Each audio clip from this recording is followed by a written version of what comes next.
If you've ever wished you were straight, I get it. I've been there. But here's what took me years to realize.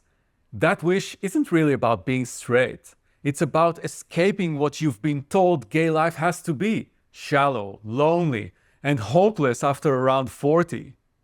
We're all being sold three specific lies about what gay life has to be, and they almost got me to give up completely until I discovered the truth.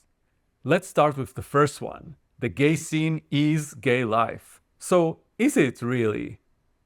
If every gay space seems designed for hookups when you want actual connection, if gay bars feel closed off or youth-focused, if pride feels like it's not for you anymore, if it ever was, you might think this is all there is to gay life.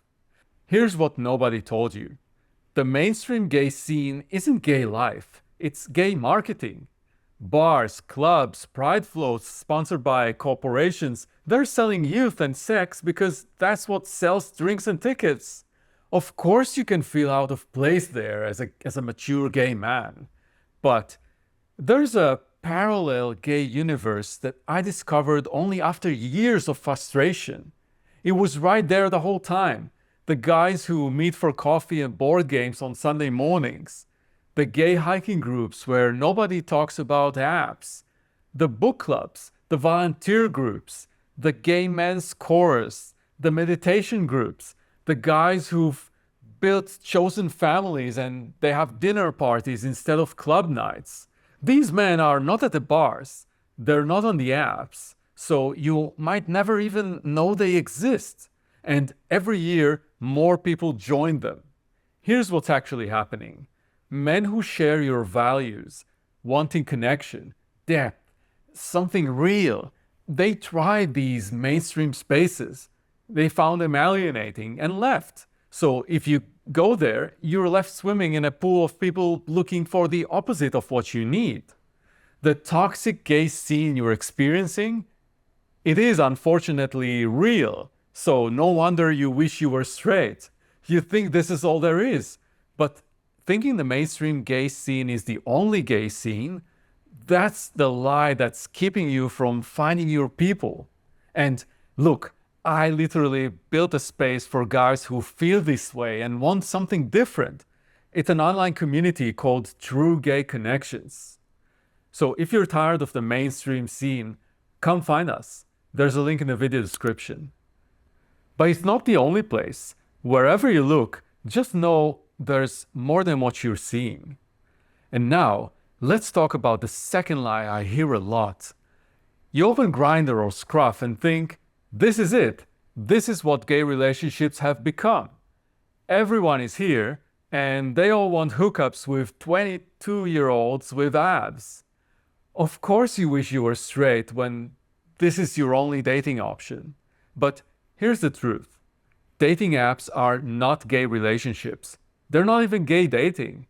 They're digital meat markets designed to keep you scrolling, not to help you find love. But here's the bigger lie. You think everyone's on the apps because that's all you see. What you don't see are the massive sub-communities of gay men who have completely opted out. Men in online communities or offline groups, guys who found other ways to connect. And if you are on the apps looking for a relationship, logic says you're not the only one there. There are others with the same goal there, but to successfully find them, you have to be ruthlessly clear about it. Use the filter to show only guys who expressly stated they want a relationship, and write it clearly in your profile. Don't apologize for wanting something real. And here's the tell. Guys who actually want relationships will want to meet quickly. They won't waste weeks texting. They know what they're looking for, just like you.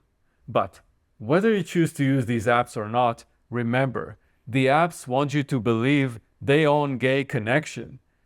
They don't. They just own the loudest and most visible version of it. Now let's dive a layer deeper to the third lie. It's about how your trauma tells you the truth about being gay. When you've been rejected for the same reasons over and over for decades, your brain stops seeing it as an option and starts seeing it as a fact. After the 10th guy who ghosts you when he learns your age, or after years of being invisible in bars that used to welcome you, after the 50th profile that says no one over 35, after decades of being told you're too nice, too old, too whatever, your brain stops saying those guys were shallow and it starts saying this is how gay men are. It's what any intelligent person would conclude from that much evidence. Your brain did its job. It recognized patterns and it created stories to protect you from more pain. Maybe yours sounds like all gay men are shallow, or I'm too old to be loved, or real connection is impossible in gay life. But here's what these protective stories can't tell you. They only collected data from the spaces that hurt you. They never counted the men who would have loved you, but you never met because you stopped going out. The connections you didn't pursue because you knew how it would end. The men who were interested, but you couldn't see it through the armor that you built. These stories are experts on the gay world that hurt you.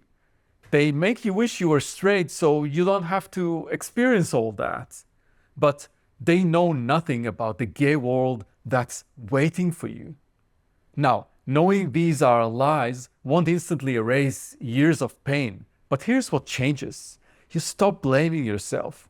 You stop thinking you're wrong for wanting something better. You realize the problem was never you being gay. It was the toxic messages you absorbed about what it means to be gay. So when that voice whispers, I wish I were straight, recognize it for what it is. It's not about wanting to be straight. It's about wanting what you think only straight people get. Depth, stability, lasting love. I remind myself straight people haven't gotten things figured out just because they're straight. They have their own serious challenges. There's a reason why there are literally thousands of channels teaching them how to communicate with each other. The difference is they get to see their problems as fixable, while you were led to believe your problems are inevitable.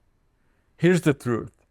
I've met other gay men in their 50s, 60s, 70s living exactly that life. I see it in the comments people leave on my videos. Men finding love at 55, building chosen families at 60, starting over at 70 and thriving. I see it in my social circles and I see it every day in our True Gay Connections community. The difference is they stopped believing the lies. What's something you believed about gay life and later discovered it was a lie? Let me know in the comments. Love you all.